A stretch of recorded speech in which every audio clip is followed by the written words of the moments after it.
हरे कृष्णा। आज का टॉपिक है आपसे बहुत प्यार करते हैं लेकिन कहते नहीं। ऐसा क्यों करते हैं वो, यही जानने की कोशिश करेंगे आज के रीडिंग से। 2 लव डेक है, उसमें से लेंगे 5-5 कार्ड्स और टैरो में से भी लेंगे 5 कार्ड्स। तो शुरुआत करते हैं कार्ड शफल करके।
पहला ही कार्ड है क्वीन ऑफ कप्स का, वाटर साइन कैंसर, स्कॉर्पियो या फिर पाइसेस।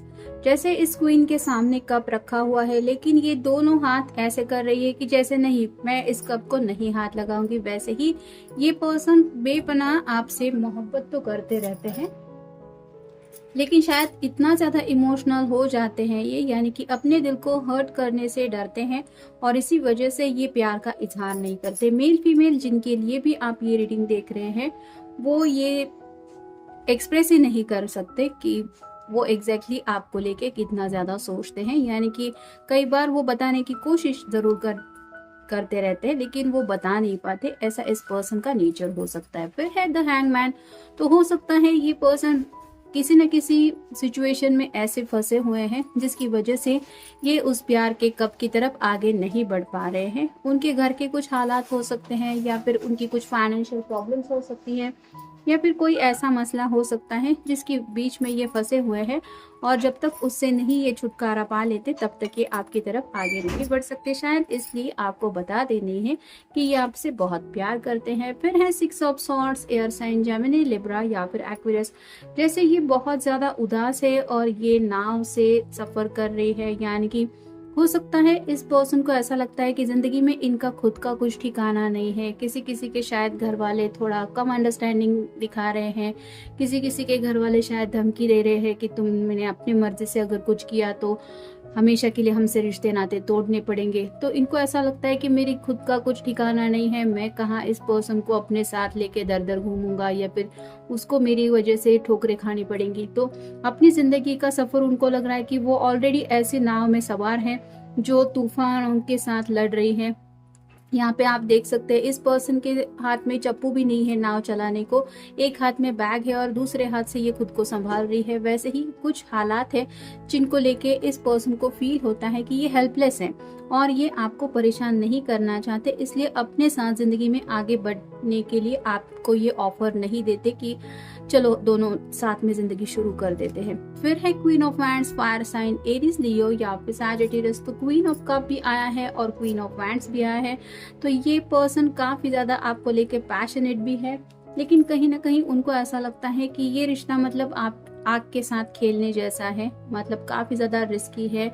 और जैसे ये पर्सन खुश हो रही है क्योंकि शायद ये सब मैनेज कर सकती है, लेकिन जैसे कोई भी इजीली आग को हाथ में नहीं पकड़ सकता। आप छोटा सा कपूर का टुकड़ा भी अगर आरती के वक्त हम हाथ फिराते हैं तो इजीली पता चलता है कि वो आग कितनी ज्यादा तेज है। तो वैसे ही ये पर्सन इस प्यार की फ्लेम को तो महसूस करते हैं, यानी कि उनको भी पता है कि आपके दिल में भी उनको लेके जज्बात है, लेकिन उनको ऐसा लगता है कि सिर्फ प्यार से तो काम नहीं चलता ज़िंदगी में बाकी चीज़ें जब हम फेस करने लगते हैं, रोज़मर्रा की जैसे लाइफ होती हैं, खर्चे होते हैं, फैमिली के कुछ प्रॉब्लम्स होते हैं, वो डील करते करते ये सब बातें साइड में रह जाएंगी और जो रियलिटी फेस करनी पड़ेगी वो बहुत ज़्यादा पेनफुल होगी, ऐसा उनको लगता है। शायद इस वजह से ये उन बातों को नहीं बोल पा रहे, क्योंकि उनको लगता है राइट ना उस हालत में ये पर्सन नहीं है कि आपके साथ वो ये प्यार का रिश्ता जो है वो उस हद तक ले जाए कि हमेशा के लिए आप दोनों एक दूसरे के साथ रोमांटिकली जुड़ पाए। और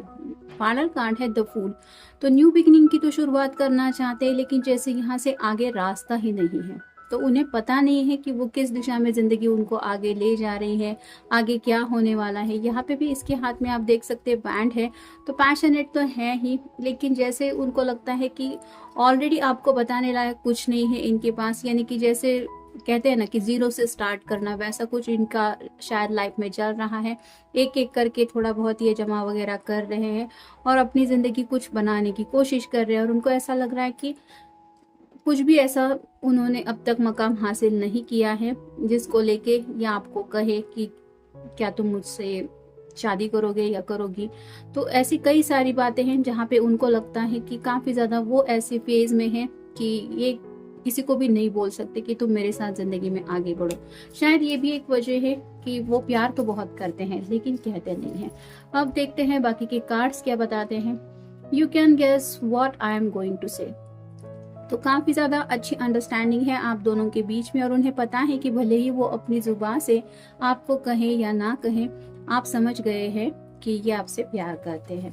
फिर है यू कॉल और text me to see if I am okay. तो उन्हें पता है कि आपके कॉल या मैसेज करने के पीछे वजह क्या होती है, आपको उनकी सच्चे दिल से फिक्र है और आपको बस यही जानना होता है कि तुम ठीक तो हो ना।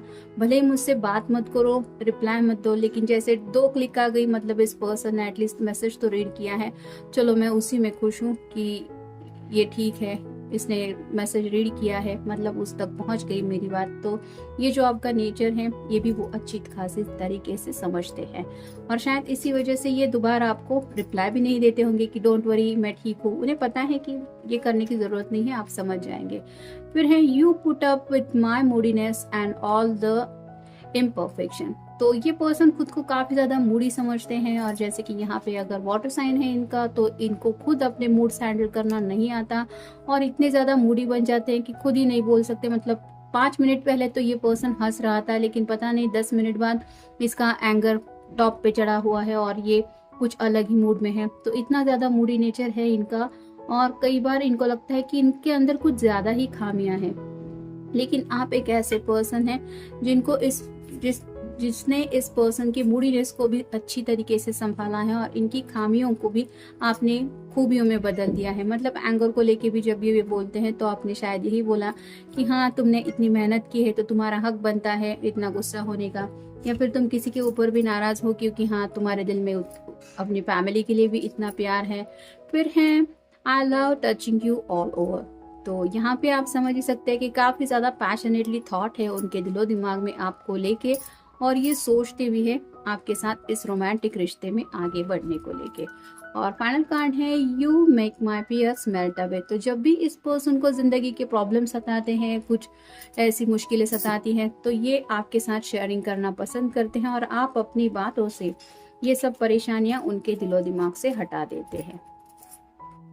अब देखते हैं बाकी के कार्ड्स क्या बताते हैं। वो कहना चाहते हैं वो आपसे बहुत प्यार करते हैं क्योंकि you always shower me with a certain tenderness and affection that make me feel like the most loved person in the world। तो आपकी तरफ से जो भी प्यार का गेस्चर इनको मिलता है, जो भी आप जिस तरह से भी अपनी बात इनके सामने रखते हैं, उससे ये समझ जाते हैं कि आपके दिल में इनको लेके कितना ज़्यादा प्यार है, और ये छोटी छोटी बातें हैं वो इस प्यार को और गहरा ज़्यादा बना रही है, और इस वजह से ये अपने आप को बहुत स्पेशल समझते हैं कि आपकी वजह से वो ये खूबसूरत एहसास महसूस करते हैं। फिर है वो आपसे बहुत प्यार करते हैं क्योंकि of the times that you know exactly what I am thinking or what I am about to say before I can even get the words out। तो जैसे कि पहले भी कार्ड में हमने देखा कि आप दोनों के बीच में इतनी अच्छी अंडरस्टैंडिंग है, स्पेशली आप इस पर्सन को इतना अच्छी तरीके से समझते हैं या फिर जानते हैं कि वो जब कुछ सोच रहे होते हैं तो आप समझ जाते हैं कि वो क्या सोच रहे हैं या फिर क्या कहने वाले हैं, क्या कहना चाहते हैं। और जो वर्ड्स उनकी जुबान से भी वो बाहर नहीं निकल रहे हैं वो भी आप समझ जाते हैं। यानी कि अनस्पोकन लैंग्वेज जो है वो दिल से दिल का कनेक्शन इतना स्ट्रॉन्ग फील करते हैं आपकी तरफ से कि तुम कैसे मुझे इतनी अच्छी तरीके से समझते हो या समझती हो, इस तरह के सरप्राइज में वो पड़ जाते हैं। फिर है वो आपसे बहुत प्यार करते हैं क्योंकि you are not afraid to be your true self around me. तो उन्हें हमेशा महसूस होता है आप जैसे हैं वैसे ही उनके सामने पेश आते हैं। यानी कि बहुत प्यारा नेचर हो सकता है आपका, मतलब ये पर्सन भी अगर आपके ऊपर चिल्ला रहे हैं, कभी नाराज हो रहे हैं, तो भी आप उस बात को अच्छी तरीके से हैंडल करते हैं। आप मतलब कुछ बातें अगर गलत लगती है आपको तो वो आप बोल के दिखाते हैं और इस पर्सन को ये भी एहसास कराते हैं कि ये सही नहीं है, ये गलत है। तो वो भी जानते हैं कि प्यार ही किया है इसका मतलब ये नहीं है कि हर एक चीज सामने वाले पर्सन को बर्दाश्त करनी है। जो सही है वो सही है और जो गलत है आफ्टर ऑल वो गलत ही होता है। और ये बात आप कहने से नहीं हिचकिचाते, इसलिए भी वो आपसे बहुत प्यार करते हैं। फिर है your hugs, kisses and warm embrace brings me so much comfort and happiness to me. तो जितना भी क्लोजनेस इनको आपसे मिला है, एक हग हो, किसेस अगर आप दोनों के बीच में हुई है तो, या फिर प्यार की जो नजरों ने आपके तरफ से इनको आपने जब भी देखा है, इस पर्सन को ऐसा लग रहा है कि हमेशा इन्होंने कंफर्ट जोन पाया है और दिल से खुशी महसूस की है कि हाँ कितना ज़्यादा प्यार है इसके दिल में मेरे लिए। और फाइनल कार्ड है वो आपसे बहुत प्यार करते हैं क्योंकि we have our own language together and our own memories that inside jokes. तो आप दोनों की कुछ ऐसी प्यारी मेमोरीज हैं उनके दिलो दिमाग में कि जिसको लेके ये सोचते रहते हैं फ्यूचर के बारे में भी। और वो कुछ ऐसे जोक भी शायद कह देते हैं या फिर क्रैक करने की उनको आदत हो सकती है कि आपको पता चले कि ये एग्जैक्टली थोड़ा सा नॉटीली क्या सोच रहे हैं, या फिर आपको हंसाने की भी कोशिश करते रहते हैं, या फिर उस जोक के पीछे क्या मकसद था ये भी आप समझते हैं। मतलब रोमांटिकली भी काफी आपको टीच करना, आपको चिढ़ाना इन्हें पसंद हो सकता है। और ये इसलिए करते हैं क्योंकि ये पर्सन सच में आपसे बहुत प्यार करते हैं। तो ये था आज का reading. Have a nice day.